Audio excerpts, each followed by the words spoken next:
I think that's it. Ow, you bit me. Who bit me? That hurt.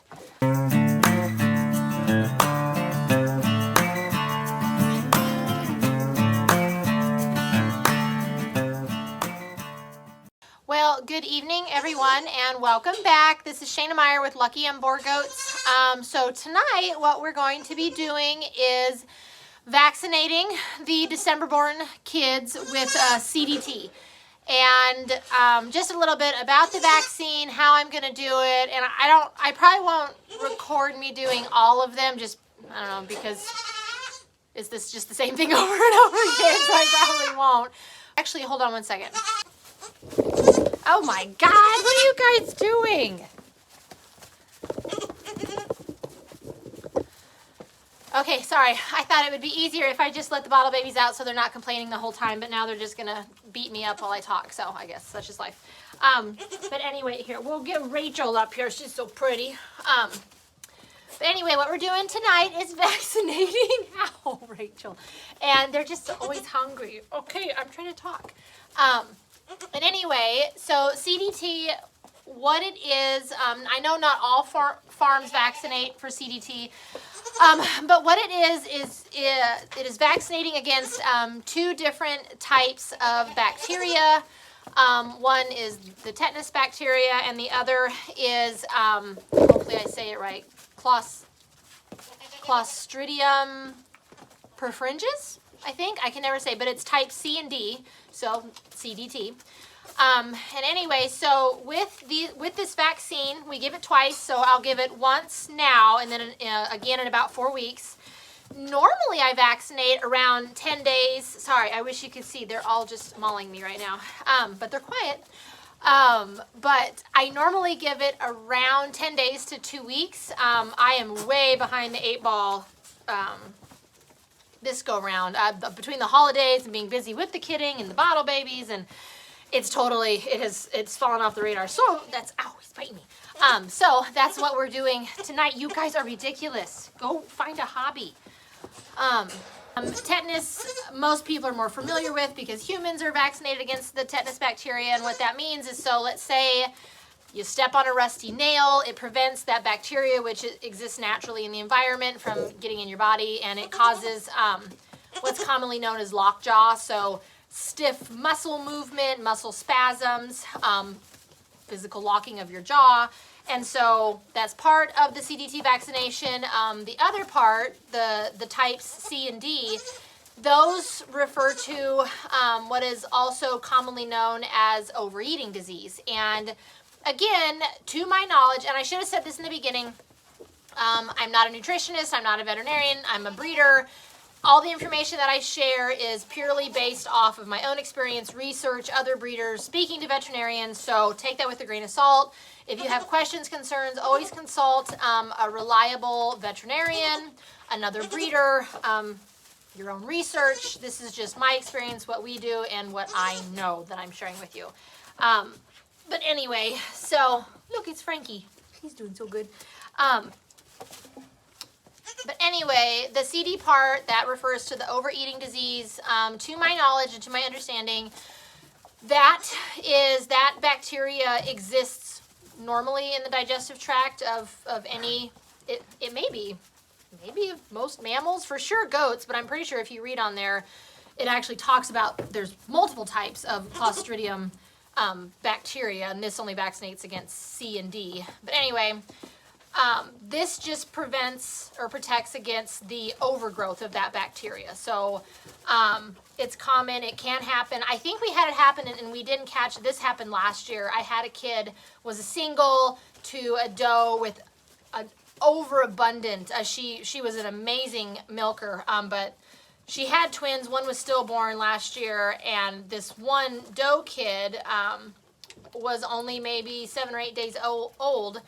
And I can't remember all the symptoms, but looking back, I'm pretty sure she died from overeating disease, because what happens, they eat too. The simple version of what I believe how this works is they eat too much, their gut can't digest it, that causes the bacteria in the gut to flourish, and then it releases toxins into the body which then kill the animal. Very simple explanation. Can't say it's 100% right. Like I said, I'm not a nutritionist or a veterinarian. That is my layman's terms understanding of overeating disease. But anyway, we vaccinate for it, usually around 10 days to 2 weeks. We're a little bit late now, but we'll vaccinate for it tonight. I give 2 mils subcutaneously, so that's in between the skin and the muscle. And then, here, I'll use Frankenstein as an example. And I give my shots, subcutaneous shots in the armpit right here, just because if it does leave a little knot, you can't see it. CDT, I guess in my experience, doesn't usually leave a knot. And if it does leave a knot, it's not for very long. But anyway, I hope that explains it. In my head, I'm always really organized where I'm going to break everything down, and then I have little bottle babies attacking me, and then I lose my train of thought. So I apologize. I hope that was helpful. But anyway, I'm going to go ahead and start vaccinating these beautiful little beasts. And yeah, so I'll back the camera up a little bit so you can see how I do it. My sweet little angels aren't going to like me after this. Well, I don't know, they're bottle babies. They would like me no matter what. So I'm going to back the camera up so you can see how I do it. Come on, my loves. Okay. I don't know, can you see me? Okay, so we're going to do Frankenstein first. Okay, get out of the way. Okay, we're going to pinch him. I pinch the head. I usually have to do this stuff by myself. Get down. Okay, so I'm going to go in the armpit. And he's done. There we go, Frank. Good job. Okay, Frank is done, and he is not fazed by that. All right, come here, Matthew. You're next. Oh, watch out. Oh, sorry, honey. All right. Matthew is done. Okay. Oh, look, Mark just went right on in there. Watch out, buddy. Hey, you're hitting my syringe. There. Oh, I know. Oh, that's ouchie. Big ouchie. Okay, let's get Rachel. Come here, Rach. Woo. Oh, bless you. Okay, watch out. Woo. Back up. Oh, back up. There we go. Okay. Hey, give her some space. He's got to get a boo-boo. Watch out. There we go. Oh, my goodness. Big ouchie.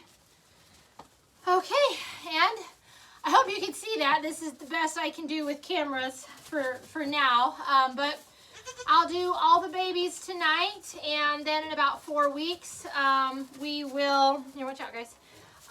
We'll hit everybody again, and I should also say that it is 2 mils subcutaneously, no matter what the size animal. So if it's a 300-pound buck, or if it's just a little baby here, it's 2 mils, no matter what. It is sometimes this can be confusing. You are vaccinating them with the toxoid. So not the antitoxin. The antitoxin is what you use if they contract overeating disease. So you vaccinate with the toxoid, CDT. I may include a little picture of the one that we use that we've had good luck with. I think it's the Colorado serum is the one that we use. But I think that's it. Ow, you bit me. Who bit me? That hurt. But anyway, I think that's it. This vaccination. Oh, and I should say, we CDT, oh, this is what I was going to say. Oh, see, these kids, they got me losing my mind. So normally our vaccination protocols for CDT include we vaccinate the whole herd, usually in June when we do our breeding season protocol. We get our hands on everybody. We run everybody through the chute every three months.